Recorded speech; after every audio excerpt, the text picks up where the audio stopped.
This time of year that we're going through now, that has certain currents of energy, if you like, that are operating now, and we need to understand the basis of what that means. Before we look specifically at the nature of this particular time of the year, maybe next week we'll be able to look a bit more deeply at that. Let's try to study together the basic idea of the flow of time and what it brings, or what it means, what it does. There are two real components to this discussion. One is the theory, that means the idea, what time is and what it carries, if you like. And then there's the practical component, which is why we need to know this. Apart from the fact that we are studying Torah together, which is its own justification. But practically, what's the practical output? What can you do with this knowledge? And how is that appropriate to this time of year? What decisions should be made now? What should you think about perhaps taking on in your own life? There's a special reason to think critically along those lines now. Last week we discussed the idea of a general assessment and a specific assessment of each individual reality, what it is that you're doing here, where it is that you're going. There's also the question of timing. Not just an assessment of who you are, but last week we said that when a business plans its activities, it does it in organized fashion. It chooses goals, and it makes methods of assessment of those goals. And similarly, it also makes a decision about timing. When is the right time to make a move? When's the right time to invest? When's the right time to divest oneself of certain interests?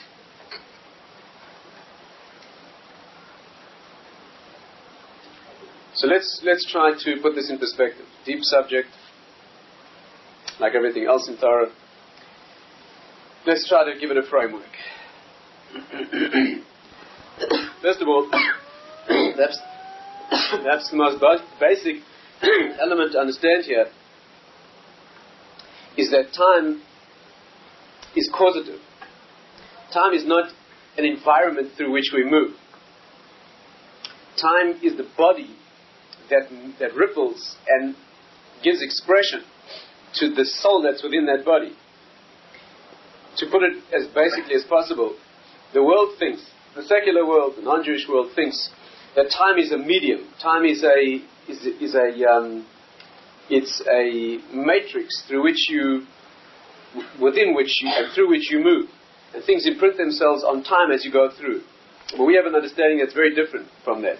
Our understanding is that time is a flow of energy that has nodes or ripples, and those ripples bring into being the things that come into being at those times. Actually, we have the same notion about space as well. That just as there are special nodes in time that make things possible, certain places in space that make things possible as well. Perhaps we'll have some ability to talk about that maybe next week or some other time. But time is the cause, if you like. If not the cause of events, it's certainly the energy that makes them possible. Even if it takes our interaction with that medium of time to make the thing happen, but we can only do that at certain spaces in time, certain places in time, because the energy is that way at that particular time. Not clear, huh?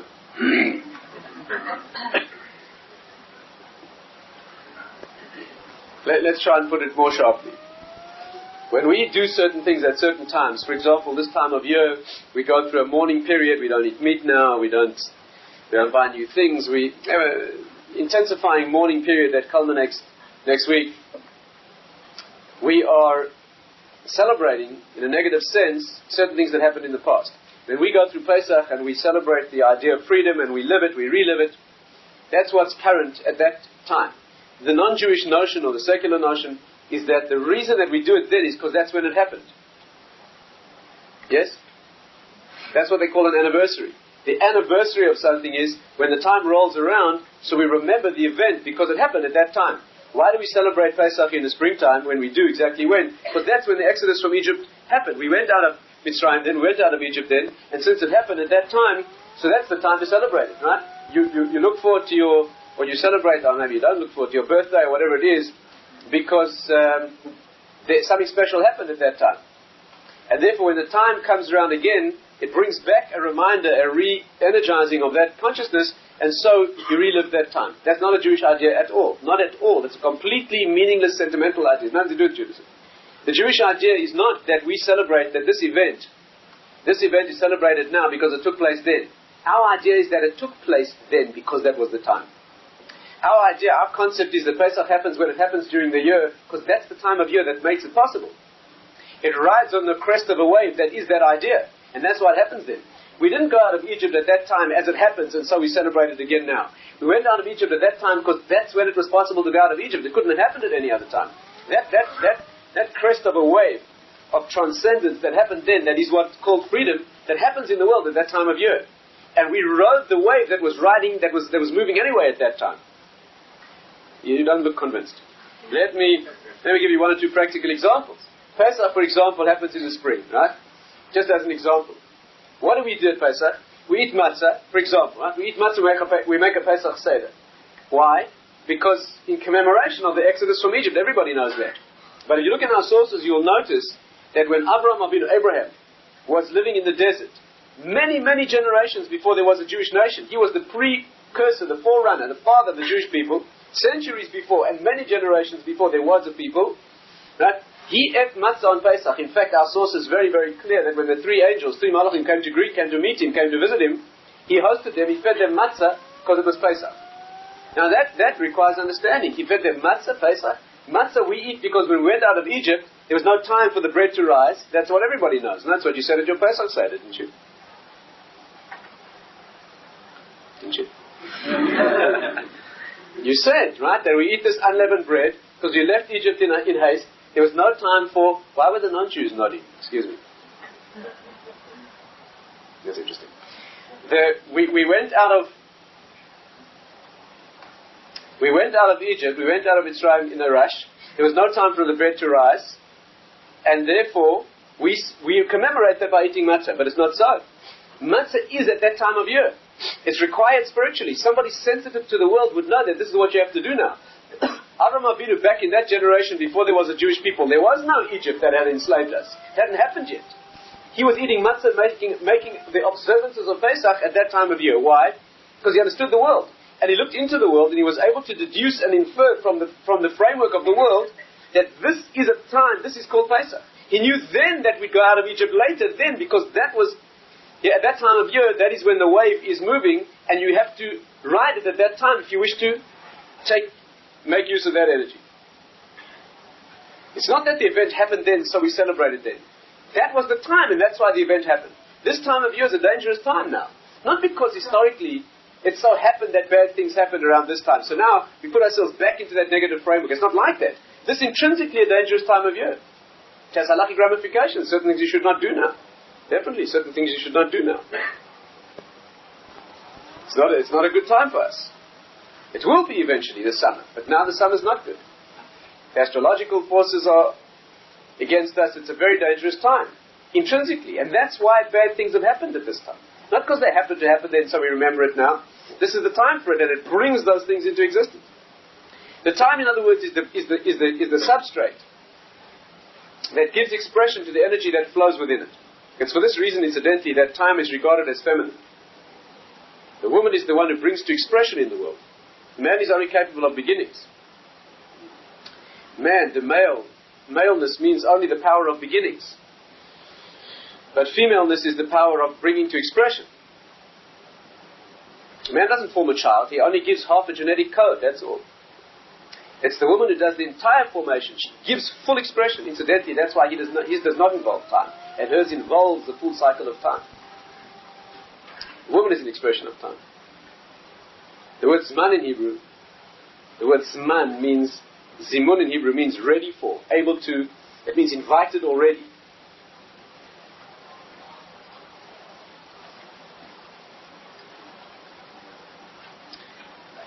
Obviously, this doesn't need to be spoken out. Obviously, this is the reason that women are related to time. This is why women are related to time. Men are not related to time. Men are completely out of the world of time. And women are geared into the world of time.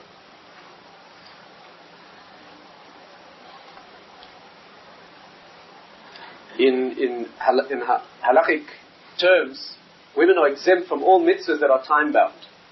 Women are exempt from all mitzvahs that are time-bound. Yes, men and women in Judaism are obliged in the same mitzvahs, except for mitzvahs that are positive mitzvahs that are bound by time, or occasioned by time. All negative commands, women are obliged exactly the same as men. Right? Not to do the negative things in the world. A woman has to be as knowledgeable and as strong as a man does, or perhaps we have to say men have to be as strong as women can be, in keeping themselves away from those negative things. It's always been our tradition that women have had the strength in difficult times when men did not. That's not our issue now. It's probably a misprint anyway. The point is that in negative commands we're all obliged equally, but positive commands, and last week I think we discussed the difference between positive and negative commands. Positive commandments, which are those that build the world, women are obliged only in those that are not time-bound. They're outside of time. The ones that are occasioned by time, mitzvahs that have to be done at certain times, almost all of those women are exempt. There are some particular exceptions for particular reasons. But apart from those, women are not obliged in those mitzvahs. Why? The conventional anti-Semitic explanation is that women have obligations. You can't oblige a woman to do a certain thing at a certain time because she has to look after children, she's responsible for a family. Naturally a woman, children are dependent on her. Children may be dependent on the father, but it's not built into the nature of the relationship, right? She nurtures and she suckles and she's beholden, as it were, to those who depended on it. And therefore you cannot oblige her at a certain time. That is not a spiritual explanation. It may be true and it may be wise and so forth, but the essence is that a woman is not obliged in time-bound mitzvahs because she's already locked into time. What a mitzvah does, a mitzvah is a homework exercise in self-development, that's what it is. A mitzvah is a personal exercise in growth. A mitzvah is a building of that part of your neshama that hasn't been built yet. That's why we do it. Right? Mitzvah, the word mitzvah again means that which bonds you into togetherness. The word mitzvah in Hebrew doesn't mean, we translate it as commandment. It has that connotation. But the root of the word mitzvah in Hebrew, the tzavta chada in Aramaic means in one bond. In the modern Hebrew tzevet, which is exactly the same word, means a crew or a team. It means people who operate as one. Different people who operate as one. Mitzvah means it bonds you into a higher world. You obviously need to be bonded in where you're not bonded in, so you do the exercise of putting yourself in. But a woman is already bonded into that world. She doesn't need that. She already has that. Of course she can do those mitzvahs. And she gets reward for them, but she doesn't get nearly as much as reward as a man because she doesn't have the effort to put in there. It's already a natural talent. You see it in practice, of course. You see it in practice. Women have to daven every day, for example, prayer, right? Prayer is an obligation for women. But they're not time-bound like men are. Men has to daven at certain fixed times, not 3 times a day, at least. A woman has to connect with Hashem at some stage in a certain way. She has to, but at any time. And the fact is that women do it. Women do it. Women who know about it, they do it. Where do they fit it in? They fit it in, they get it done. And a man, if you told a man to do it just to fit it in, for sure the last moment would come and he'd be scrambling and not have got near it yet. There's a certain time discipline, a certain connection with time, and that's why a woman's body cycles with time. You know that the expression of the body that cycles with time is something that modern medicine has got no approach to. Modern science hasn't the beginnings of an explanation, not even a theory, of why that cycle operates. You know that all other biological cycles have at least some physiological, they have at least some scientific or physical connection. If it's a daily cycle, then it's connected to heat and cold or light and dark variation. If it's a seasonal cycle, it's connected to seasonal changes. But the monthly cycle that cuts across day-night variation, it cuts across seasons, is a remarkable thing, unbelievable thing. The only physical concept, the only physical element in the universe that it could possibly be connected to is the moon. Right? That the ovary is connected to the moon, which is a spiritual teaching. Medicine hasn't begun to even theorize about how that might happen. And how a cycle could be so sensitively tuned to something that there isn't the beginning of a scientific explanation. It's a completely spiritual connection. Again, there may be some, they may discover, it's not to say they won't discover some physical connection, and there's no reason why there shouldn't be. In fact, on the contrary, it's our teaching that the spiritual forces in the world ride on physical energies. There's no reason. Probably they just haven't discovered it yet. But it's an incredibly refined connection. Incredibly refined. Today, it's not as... Gemara says that women are not... Their bodies are not as regular as they used to be. So when human beings were on a higher level, then that clock that worked internally, which is incredibly accurate even now, inexplicably accurate, but then it was so accurate, almost indescribable.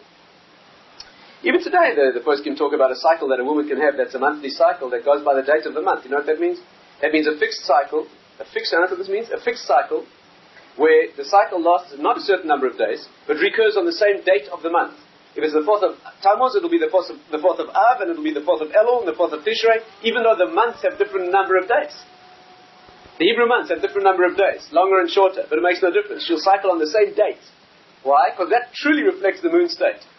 So the body will be sensitive to that. Today it's unusual to find that kind of regularity. But that's not the point. The point is that there's an expression of time that is in the womanly construction. And that's why time is considered to be the vessel or the mode of expression, the vessel that gives expression to the light of the higher world. Space is also the same thing on another plane. Our teaching is that the world has 3 dimensions, what's called Ashan. Ashan means whatever it means. But the 3 letters of Ashan mean Olam, Shana, Nefesh. Olam means the world of space, Shana means the world of time, and Nefesh means the world of the human spirit. Those are 3 completely separate dimensions.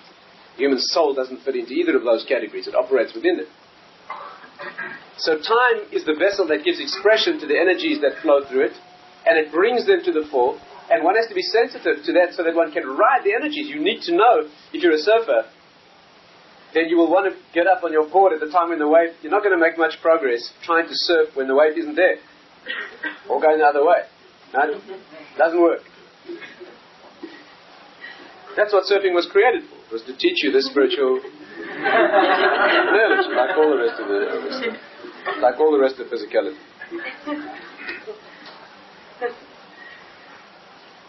But that's what it's for. When there's a wave that's rising, so then that's the time to rise and have that wave carry you. Time is a sequence of waves, each of them coming when it does and doing what it does, and the sensitive neshama, the sensitive soul, is utilizing that energy. Again, women are much more sensitive. Rosh Chodesh, for example, is a special yontif for women. They should observe it. They should do special things on that day.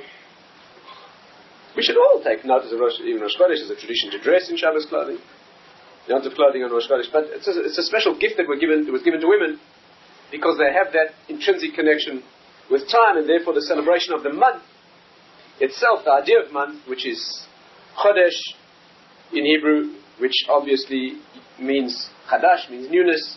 It's a constant rejuvenation, which is what the moon represents, as opposed to the solar calendar, which is the non-Jewish calendar. The solar calendar we call Shana. Shana means the year. Shana. Shana in Hebrew means a repetition. It means the same thing again and again and again. It's a repetition.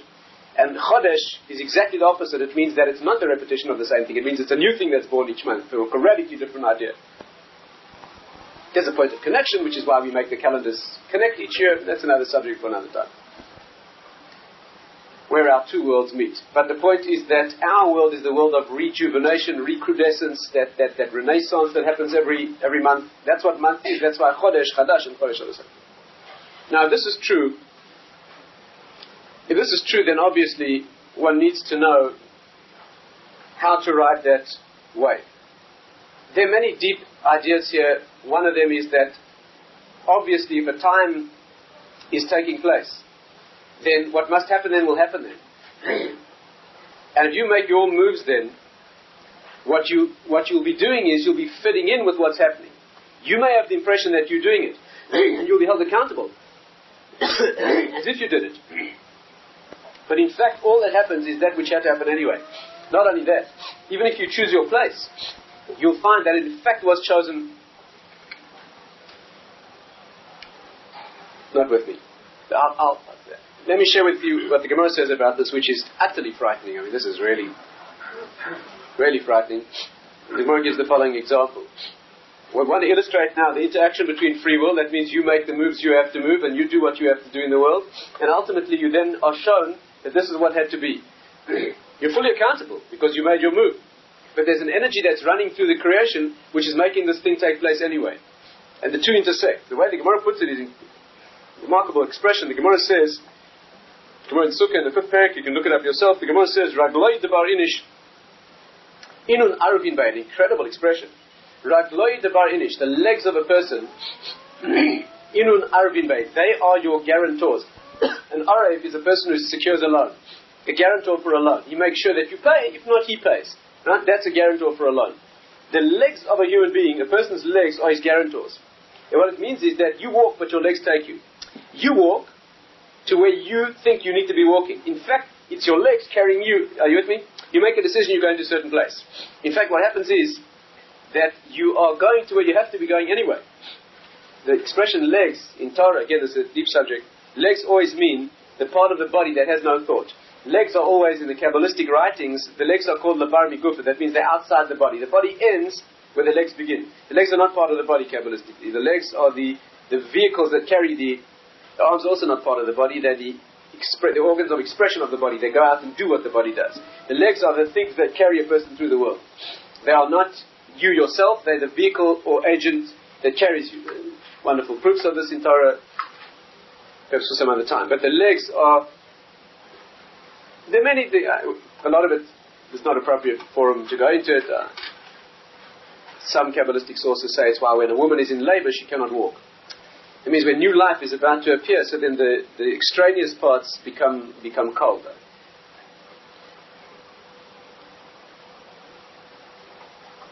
But the legs are external to the body. They don't have any part of the consciousness of the body. Incidentally, it's beautiful in Hebrew. Again, Hebrew says it all. The word for a habit in Hebrew is hergel. It means that which the leg does. Amazing thing. Habit. Habit means that which you do without thinking. That's what a habit is. A habit is something that runs on automatic, not something you have to do consciously. The Hebrew in English, habit means habit.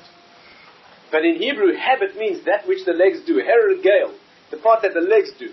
That means you don't need to think. Your legs take you there because you go out of habit. Sometimes you walk to a place out of habit, you don't intend to go there at all. You wonder why you're there. You're there because you always go there. This time you didn't want to go there, but you weren't. That's the point. You weren't thinking. Your legs took you. That's called hergel. The legs did it. So, Ragloi Devar Inish, the legs of a person are your guarantors. Yes, they take you where you have to go. The example the Gemara gives is this one. It says that one day, King Solomon, Shlomo HaMelech saw the angel of death. Right? He saw Chazi the Malach HaMaves. He saw the angel of death. He was sad. The angel of death, the Malach HaMaves, whenever he appears, it means he has to take someone's life, right? He comes, the Gemara says you can tell when he's in town because the dogs behave in a certain fashion. Shlomo HaMelech didn't need those signs, he could see him directly. He was the wisest of all men. And when the Malach HaMaves appeared, Shlomo saw that he was sad. A sad countenance. So Shlomo walked up to the Malach HaMaves and he asked him, what are you sad about? And what do you say? He was the wisest of all men. His drive was to understand everything that could be understood. So here was an opportunity to study, to learn. He went up to the Malach HaMaves and said to him, why are you sad? So the Malach HaMaves said that I'm sad because I've been sent to take two people. I've been sent to take the souls, to take the neshamas, yes? Two people have to die. I've been sent to take them, and I'm unable to take them. And he quoted their names. He quoted their names, these two individuals whom he was sent to take. Shlomo recognized their names. They were close friends. They were close associates of his. They worked with him, and they were scribes of his, and they were very, very beautiful people. They were spiritually very beautiful people. And so what Shlomo did when he heard that the Malach HaMaves was trying to get them, he had them transported instantaneously to a town called Luz. Luz is an amazing idea. Again, we'll take a whole discussion in its own right. But Luz is a town in which no one can die. Luz is a town that's impervious to the Malach HaMaves. He's not allowed to go in there. Right? That's Luz. Luz is the town where the Malach HaMaves cannot... They're all very deep ideas here. This is not to be understood on a childish level. But there's a space or a place called Luz. It's also, incidentally, the name of the bone. Luz is the name of the bone at the base of the spine, the base of the neck, which is the bone... Well, you don't want to know that. Anyway, the point is that this town called Luz is... this bone here is the bone that is the part that doesn't decompose after the body disintegrates. When the body decomposes, even if it decomposes, even to the extent of the bones decomposing, there's a spiritual, a mystical idea that bone is always remaining intact, and the resurrection will take place from that bone. It's the part that cannot die. You understand the connection? It's the part that even when everything else decomposes, there has to always be a speck of life left so that there can be a recrudescence of life. There must always be that, right? At the very, very deep center, at that which holds the head, there must be a spark of... In fact, the Gemara says that this bone called the Luz is sustained by the food you eat on Motzei Shabbos. Melava Malka, that special meal that we eat when Shabbos goes out. Right? You know, you should eat 3 meals on Shabbos. It's a very important thing. The Gemara says tremendous spiritual things about that. And on Saturday night, after the sun goes down, you have a special meal. Many people light candles. And you have a thing called the Melava Malka. Melava Malka means accompanying the queen. Just like the Shabbos queen comes in and spreads her white presence over the world on Shabbos, and we bring her in with the welcoming that we do with Kiddush, we also see her out with that royal accompaniment that we see her out with a special meal. And that's called Melava Malka. The Gemara says that the meals you eat on Motzei Shabbos on Saturday night, those are the meals that sustain this bone. The nourishment of that food sustains this bone. What's the concept? What's the connection? The connection is obvious. The connection is that Motzei Shabbos, Saturday night, is the moment of rebirth of the week.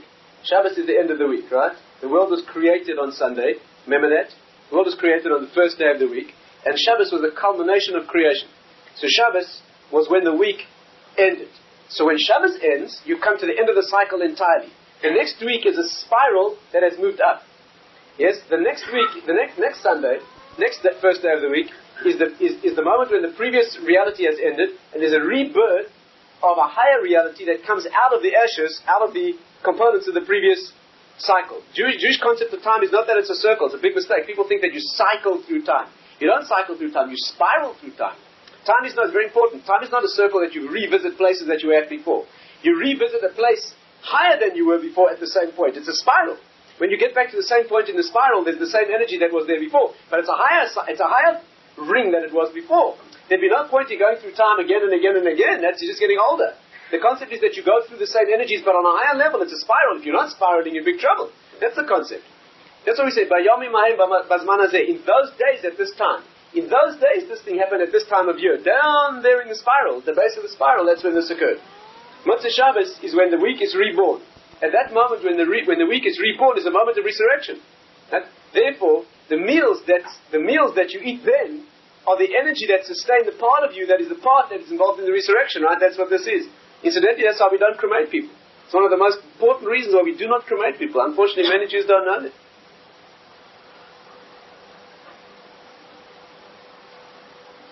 It's one of the reasons.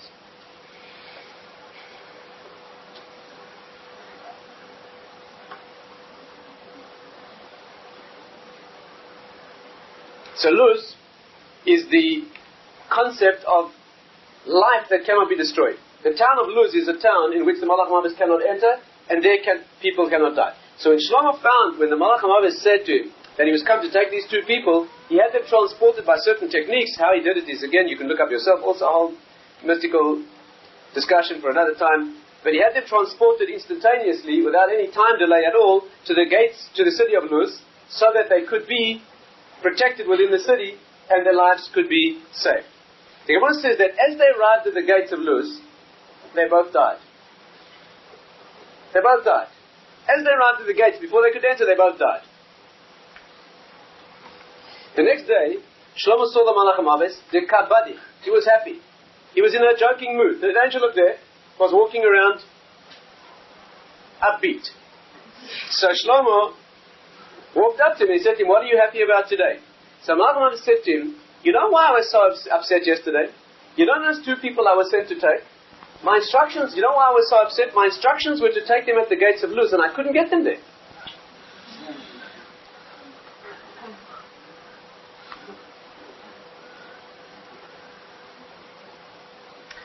So you see, he utilized his free will to do what he had to do, and he did a big thing. He tried to save lives. There's no bigger mitzvah in the Torah than that. There's virtually no bigger mitzvah in the Torah than that. He used his free will to save lives, and he played into the hands of death. There's no question that he will be rewarded for having tried to save lives. What are you supposed to do? You do what you have to do. But it moves into the channel, which is what has to be done. Of course, you realize in retrospect, the whole story, after you reanalyze this pathway, your whole life takes on a completely different, because now you realize, the day when he saw the Malach HaMavis walking around sad, that wasn't accidental. The Malach HaMavis put on a sad face. You know why? He knew how to get them to the gates of Luz. And he knew how to get it done somehow. So how he's going to do it, he decided to use Shlomo. So what did he do? All he had to do was appear in front of him and look sad. And he knew that he'd take care of the rest of it for him. It means he was being utilized the whole way. He was being used from beginning to end. But he did what he had to do. He couldn't have known that. This doesn't mean that we're not, you have to be very careful. We don't, this is not a fatalism that denies free will. On the contrary, absolutely on the contrary, nothing like that. Nevertheless, there are currents moving that have to move. The Gemara says, for example, when a person has to die, that can't be prolonged. It cannot be prolonged. It can be foreshortened, that's for sure. It can be foreshortened. Death can be foreshortened. It can be brought closer because human beings are extremely dangerous. Human beings are extremely dangerous. But it can never be delayed.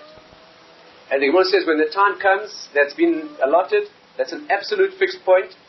No matter what has to be constructed, no matter how bizarre the circumstances that have to be constructed, they'll happen exactly then.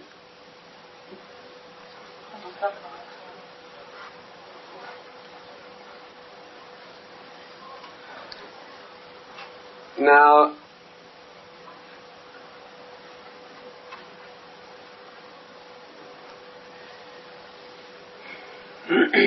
you set out to do what you have to do. But what happens is what has to happen.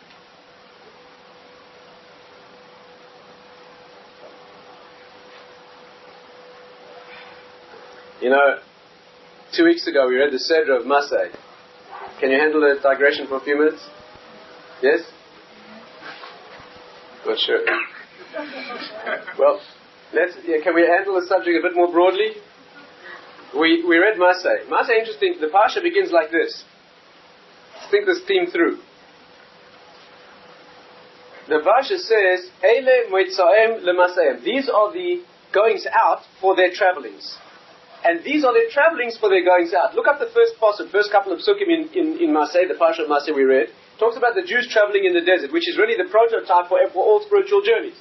The concept of Masay is the number of stages that the Jewish people visited through their travels in the desert, which is like the metaphor and the archetype, the prototype for all spiritual journeys. They were going from Egypt to Israel, right, which is the concept of spiritual aliyah.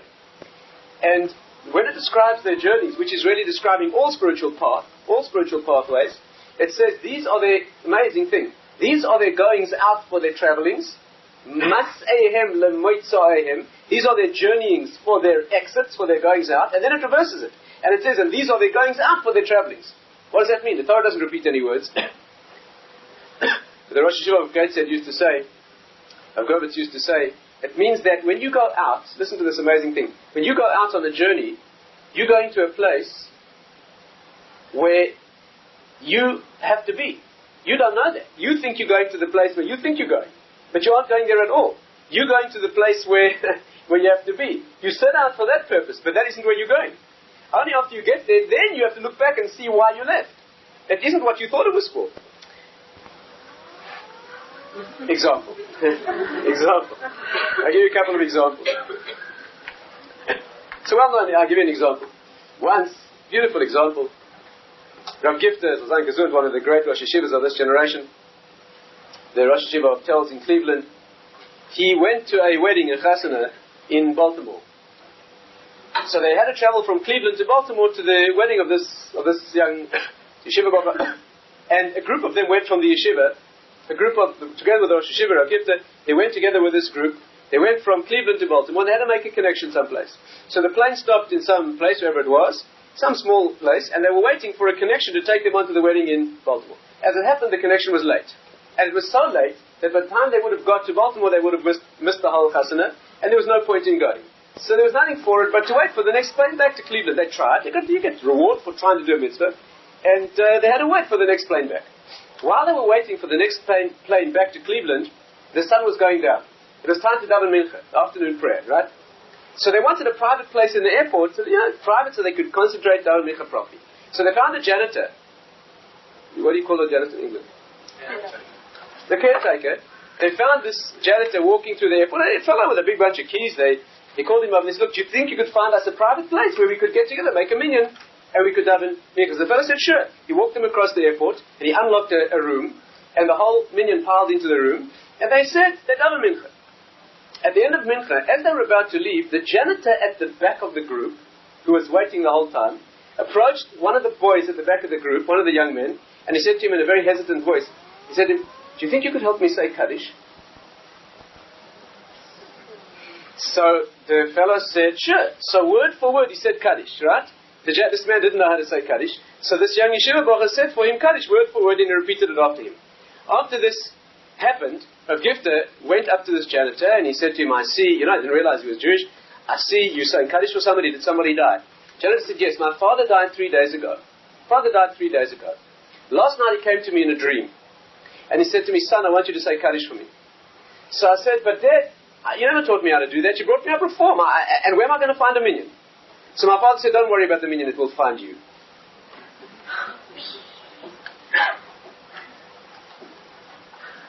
There's some minion. Not just schleppers. So what happened? They left on a journey. They thought they were going someplace where they thought they were going. That's not where they were going. They thought they were going to the midst of helping some young man get married in Baltimore. They were going to help some Yid say Kaddish in Boondocksville.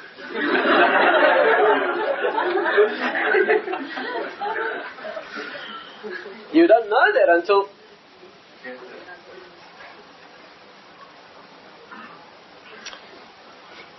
It's written back there.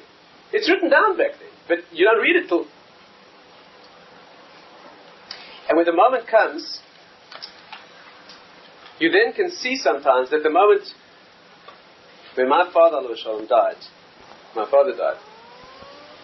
So it so happened that the moment that he died, he was a doctor himself, and there were 2 colleagues who were with him. Two doctors were with him at the time that he died. They were standing with him. One happened to be a surgeon, one happened to be a cardiologist.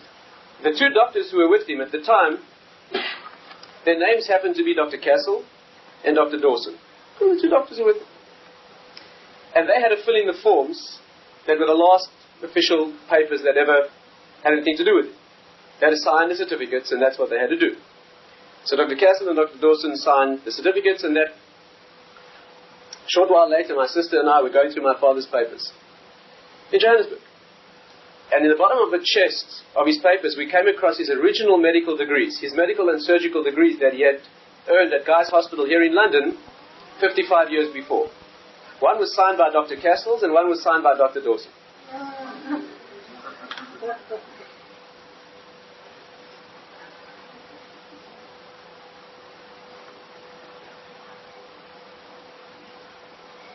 I have a friend.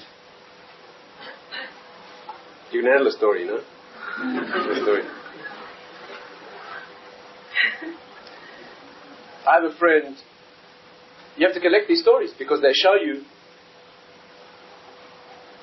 I have a friend who lives in Johannesburg his name's Neville Garber, you can check it out with him. Not his name, his story. Who had the following experience. He was brought up like many South Africans with a traditional background, but not an intensely knowledgeable Jewish background. And when he and his wife got to a certain stage in their life, they wanted to become more involved. Certain agonizing choices that have to be made. It's not easy. And they decided to move in the direction that many, many younger and not so young people have chosen to move back towards more Jewish knowledge and observance. And in order to do so, and of course they came like many South Africans did from generations, at least 1 or 2 generations ago, people who were much more knowledgeable, much more involved. And things had moved away. They decided to move to a place that was more connected. As it happened, they decided to move to an area called Silvermont. It's near Glen Hazel. It's near where Ohr Somayach is. They'd be more connected, easier for them to participate and study and so forth. It's a big decision. They bought a site, a plot, on which a previous home had been demolished, and they decided to build their home over there. The first time they met on that plot, they both told me the story, the first time they met on that site where they built their new home, the following incident occurred. She was standing in the middle of the site, and there was only rubble, because the previous home had been demolished already, in preparation for building their new home. She was standing in the middle of the rubble, and as he came across to greet her, they were meeting her to look around and plan what they would do. She saw that he was white and shaking. Now, if you know this particular fellow, you'll know that not much moves him. He's a tough guy. And what had happened was, while he was walking across the rubble, although it's not his nature, he saw a piece of white card or paper sticking out from between the broken bricks, And although it's not his nature, he had bent down and pulled it out. It turned out to be a wedding photograph of his parents that had been stolen from their house in Kensington 15 years before, that had been lying on this property that they had now bought to make their home in a move back to where their parents had come from. It had a rust ring around this photograph where it had sat under a barrel. And today it's a beautifully preserved photograph on the mantelpiece of the house they built on that site.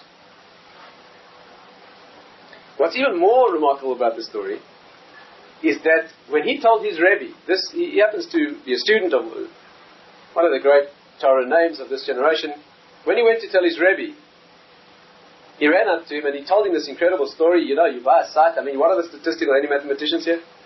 What are the statistical probabilities of? So his Rebbe looked at him with a completely blank expression and said to him, no. So he said, he told the whole story again. That his teacher could not understand the point of the story. In other words, you are trying to tell me that there's something moving things? That now you realize? You needed this until now you weren't sensitive. This is what you needed. I was witness to an incident where another friend of mine who lives in Zichron Yaakov. One more story, yes? One more story. He lives in Zichron Yaakov, and he experienced the following incident. His name is Shmuel Geller, young American rabbi, and he has an interesting history. His grandfather, who was named Shmuel Geller, he's named after his grandfather, was a very learned man who came from Galicia, and he settled in Galveston, Texas.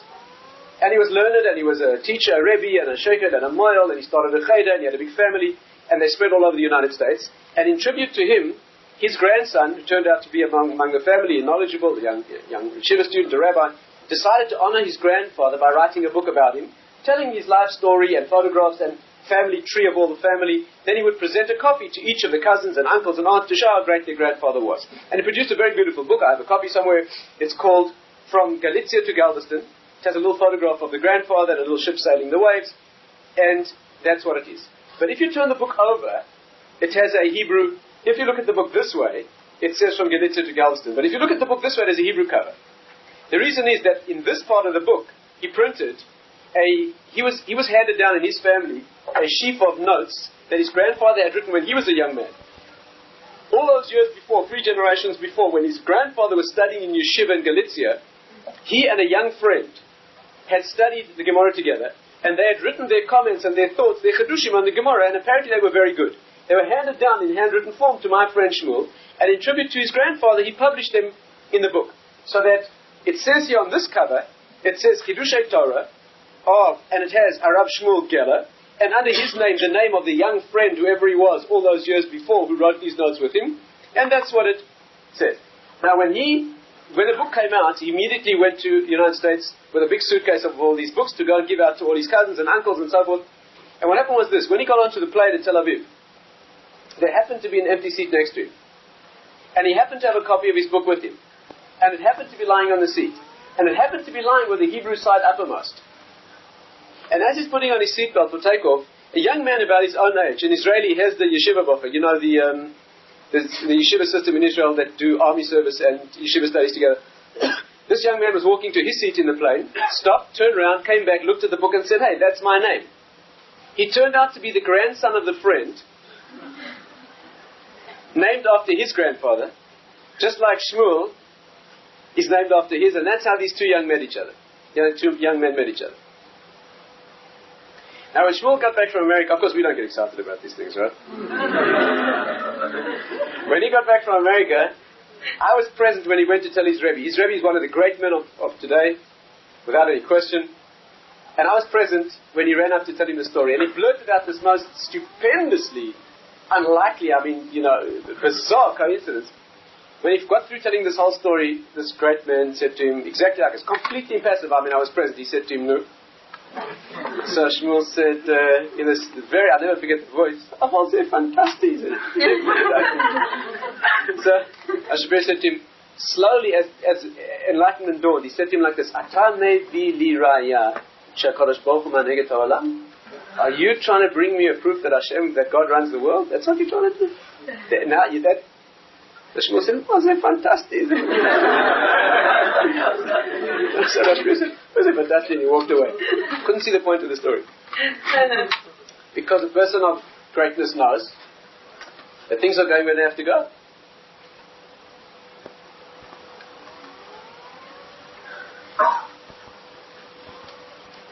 Things are going where they have to go.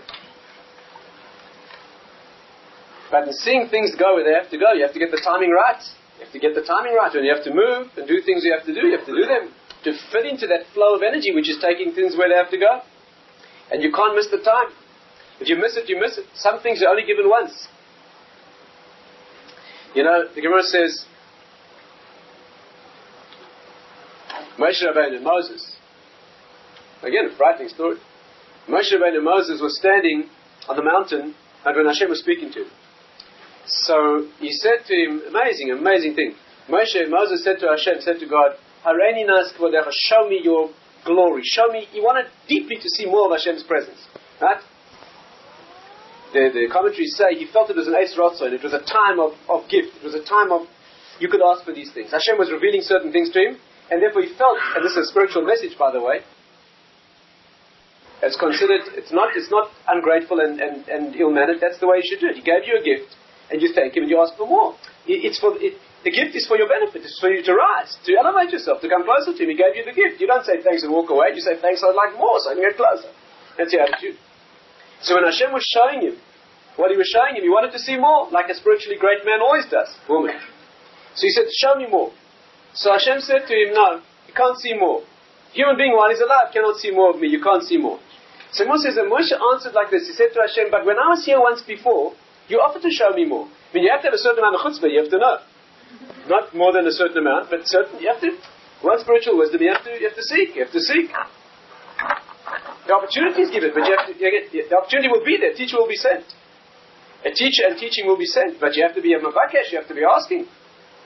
The way the Kabbalists put it is that the outflow is no problem. The problem is where's your vessel. That the flow is pouring down is never a problem. It's always pouring. The question is, you have the vessels to hold it. You have to put your vessel there.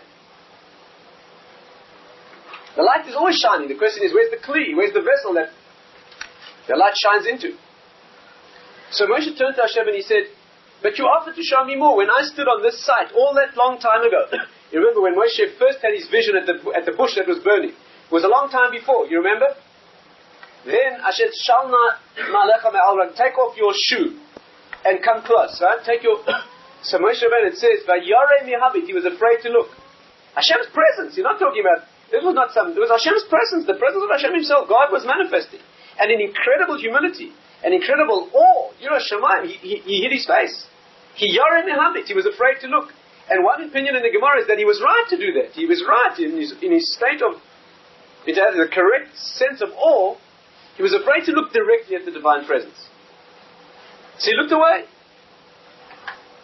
So when Hashem said to him, no, you cannot see more. So Moshe turned around to Hashem and he said to him, but once you offered to show me more. I was standing in this very spot and you offered to show me more. So you were ready to show me. So now I'm ready. And the Gemara records the most amazing words. Amazing words. The words in the Gemara are as follows, exactly. Kesheratzisi lo yiratziso. Achshav she'ata roitze, eini roitze. That's what the Gemara says. Then when I wanted, you didn't want. Now you want, I don't want. The commentaries say, it's not a punishment. That was the time. That was the time. There was a time. That was the time. I offered you what you needed at the time. Can't do it now. Now's not the time. The wave's not there now. That was your opportunity. The Pasuk says in Shir HaShirim, look it up in Shir HaShirim, my beloved knocked. But I was in bed, washed my feet, was already in bed. So I said, shall I soil myself? Shall I get out of bed and go and open? And then a while later I said, certainly yes, and I ran, but he was gone. He was gone. There's a knock at the door. There's times in life when there's a certain knock at the door. To open the door. Can I keep knocking? Till you decide to get up?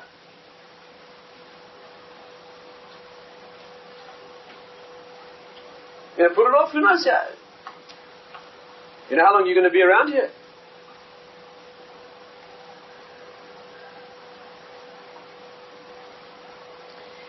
You can't force it either. You can't push it ahead of time either. You have the sense of timing. The Bnei Ephraim wanted to go out of Egypt, and they miscalculated the time. They wanted to go out early. They calculated, this is the time. Moshe said, not the time yet. They forced their way out, and they were decimated. To push the hour, to push the time. You can't do that. They wait for the right time, but you mustn't miss it. Reb Chaim Vital writes about the Ari, the great Kabbalistic master, the Arizal. One Friday afternoon, they went out to greet the Shabbos. You know, the custom was, L'cha doidi, let us go to greet the bride. The custom was, today we don't do it. Today we echo that by turning to face the door. When we sing L'cha doidi, greeting the Shabbos bride. So we turn, when it comes to the final, Bo Yichalo, let we welcome the bride in, we turn towards the door to welcome her in. But they used to go out to greet her, they used to go into the fields. They used to go in the fields, at the Sfas. You've ever been to Sfas? You've been in those mountains?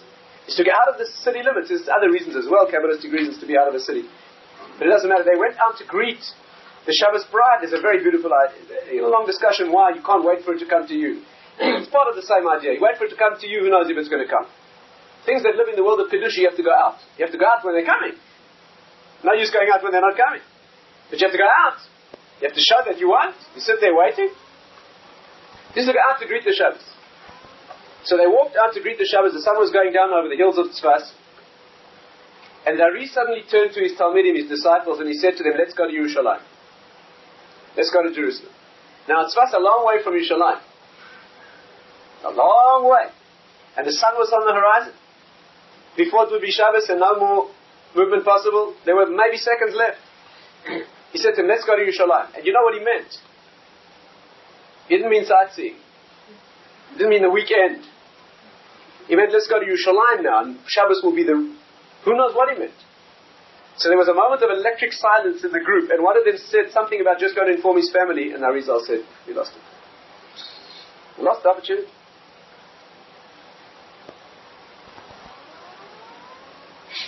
Reb Chaim Vital, his most famous, greatest Talmid, the one who wrote down all his teachings, writes about his Rebbe. Again, I'll share with you. He writes about his Rebbe, about the Ari. He says that, you can read it in Shivchei Ari. He writes down many things that he learned from many personal things that happened to him. He's talking about one of the greatest Torah minds of the last, the Ari died in 1574. 1574, he's talking about a few hundred years ago. And Reb Chaim Vital, who succeeded, who knew him for those 2 years, just less than 2 years, Reb Chaim wrote down all of his, many times, in many different ways, he wrote down all the Kabbalistic teachings that he received from the Ari, which is today's main body of Kabbalistic wisdom. Foremost interpretation and body of interpretation and deep insight into the Zohar. He writes the following incident that occurred. He writes that after the Ari died, he only knew him for close on 2 years. The Ari came from Egypt, from Mitzrayim. He found Reb Chaim Vital, came to find him, found him in Tzfas, learned with him, opened his eyes to the deeper wisdom, to the whole eyes of the whole Jewish people, through him, in fact.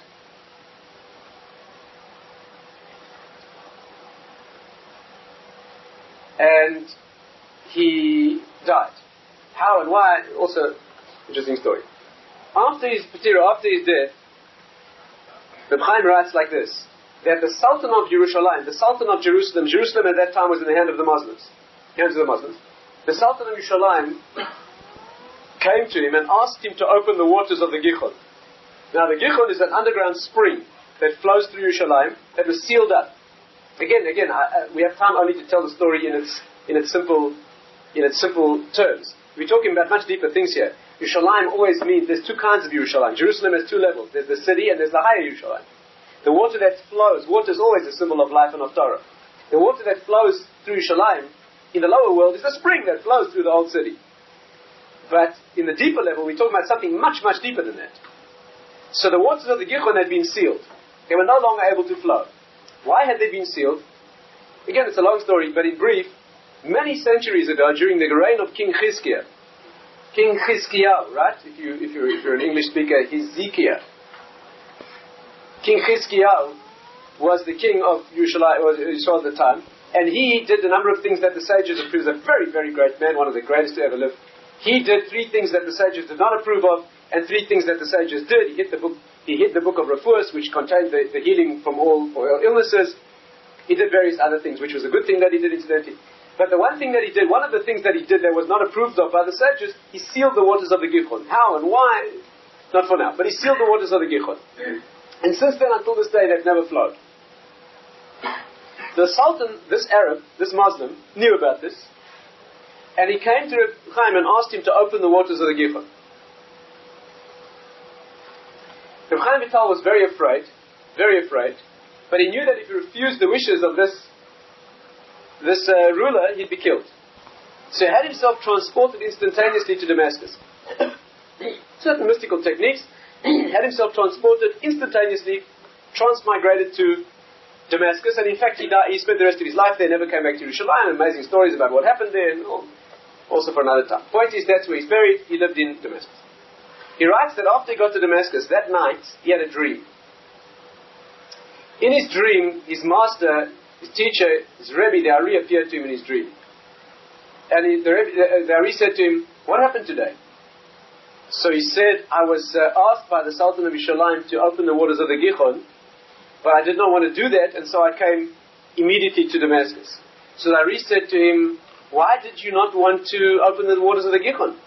So Reb Chaim said, "I was afraid to use the divine names that would have been necessary to do it." So the Ari said to him, "And how did you get to Damascus?" He had no answer. So the Ari said to him, Do you know that you're a Gilgul? A Gilgul basically means a reincarnation. You're a Gilgul of Chizkiah.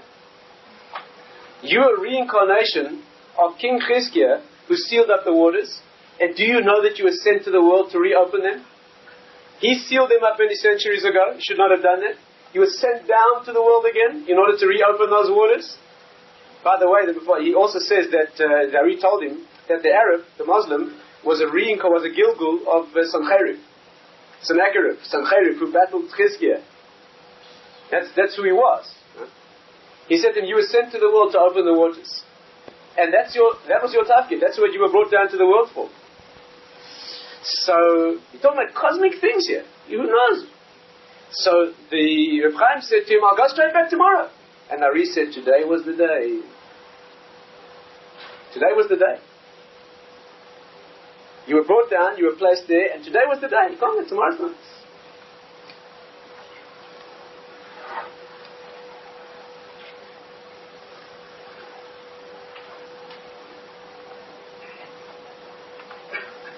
Anyway, let's finish with the message is clear, no? Yes, at this time of year, which is a time of very, very deep soul searching. I mean, we don't like in these discussions to moralize too much.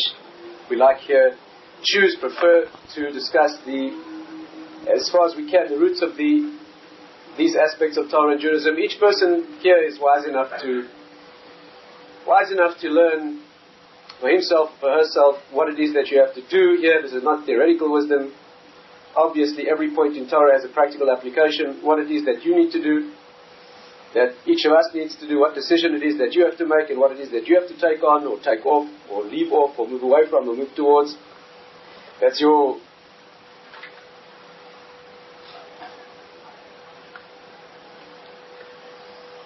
But you can't afford to miss it. Let me finish with a story I heard from the friend of the person who was involved. And it's written as well, you can read it up yourself. I subsequently saw it written by him himself, one of the great leaders of Jewry, Schwab.